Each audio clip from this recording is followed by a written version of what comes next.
Welcome back everyone. I hope you guys are doing well. इस video में मैं where clause के बारे में बात करने वाला हूँ। जो हमारा वेयर क्लॉज है SQL में एज अ फिल्टर काम करता है। मान लीजिए कि हमारे पास अगर 1000 रिकॉर्ड है तो हमें एक सबसेट ऑफ रिकॉर्ड्स चाहिए, और वो जो सबसेट है वो हम कंडीशन के बेस पे फेच करते हैं। थोड़ा कंफ्यूजिंग लग रहा होगा, इसको ईजी तरीके से बताता हूँ। पहले तो सिंटेक्स देखिए, select asterisk from table name, जो भी हमने टेबल सेलेक्ट किए हैं। उसके बाद वेयर कॉलम नेम कंडीशन, मतलब कि कोई भी कॉलम पे हम कोई भी कंडीशन लगा सकते हैं और उस कंडीशन के रिस्पेक्ट टू हमें आउटपुट मिलता है। इसको एक एग्जांपल के हिसाब से समझेंगे हम। अब जैसे मेरे पास सेलेक्ट एस्ट्रिक फ्रॉम ऑर्डर्स है, तो मतलब कि मैं ऑर्डर्स से सारे कॉलम्स फेच कर रहा हूँ। और इस क्वेरी के साथ अगर मैं वेयर कंडीशन जोड़ दूँ, where region is equal to NCR, तो मतलब कि जो मेरा रीजन कॉलम होगा, जैसे कि आप देख पा रहे हो कॉलम नेम रीजन है, तो रीजन मैंने यहाँ पे लिखा है। रीजन कॉलम में रोज में जहाँ जहाँ भी NCR होगा वो वाली रोज फेच होके हमारे पास आएंगी। तो मतलब कि अगर मेरे पास 1000 रिकॉर्ड है और 1000 में से 220 रिकॉर्ड्स में रीजन कॉलम में NCR लिखा हुआ है, तो मेरे पास सिर्फ 220 रिकॉर्ड्स ही आएंगे। चलिए अब इसका प्रैक्टिकल एग्जाम्पल देखते हैं। अब मैं वर्कबेंच पे आ चुका हूँ। यहाँ पे मेरे पास एक टेबल है कस्टमर लिस्ट करके। मैं इसको एग्जीक्यूट करता हूँ क्वेरी को। ये हमारा टेबल यहाँ पे आ गया। इस टेबल में एक कॉलम है कंट्री करके, तो मैं यहाँ पे एक कंडीशन डालूंगा कि I need those customers who are from a specific country, where country is equal to, कोई भी मैं कंट्री ले लूंगा। यहाँ पे मैं ब्राज़ील ले लूंगा और इसको एग्जीक्यूट कर दूंगा। सॉरी, दो बार।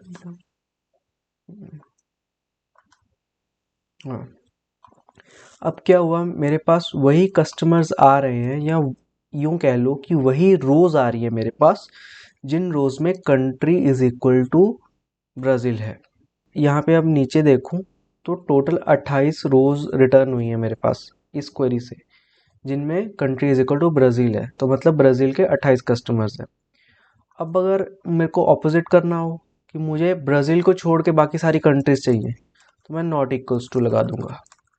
इसको एग्जीक्यूट करता हूँ अब मैं।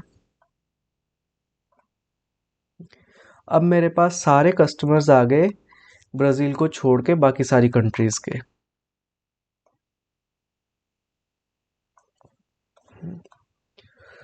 अब एक और एग्जांपल देखते हैं। ये तो हो गया हमारा टेक्स्ट कॉलम, कि मतलब ऐसा कॉलम जिसमें डेटा टाइप हमारा स्ट्रिंग है। अब मैं SID पे फिल्टर लगाता हूँ। SID is equal to 2। SID मेरा यहाँ पे एक कॉलम है। SID का मतलब है स्टोर ID। यहाँ पे मेरा जो SID कॉलम है ये दर्शा रहा है कि जो कस्टमर ने हमारी सेल की है वो स्टोर ID कौन सी स्टोर ID से की है, स्टोर 1 से की है, स्टोर 2 से की है। तो मैंने स्टोर 2 वाले कस्टमर ले लिए यहाँ पे SID इज इक्वल टू 2 करके। जैसे मैं एग्जीक्यूट करता हूँ तो जहाँ जहाँ पे भी SID 2 है वही रिकॉर्ड्स रिटर्न होंगे मेरे।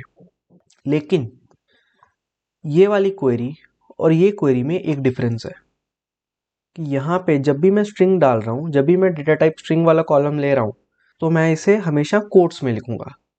बट वेयर एज जब मैं इंटीजर का कॉलम लेता हूँ उसमें मुझे कोट्स डालने की ज़रूरत नहीं है, बिकॉज कोट्स डालने से ये स्ट्रिंग में कन्वर्ट हो जाएगा। अब आपका क्वेश्चन होगा कि मुझे कैसे मालूम कि SID स्ट्रिंग है या इंटीजर है। हो सकता है कि ये भी स्ट्रिंग होता।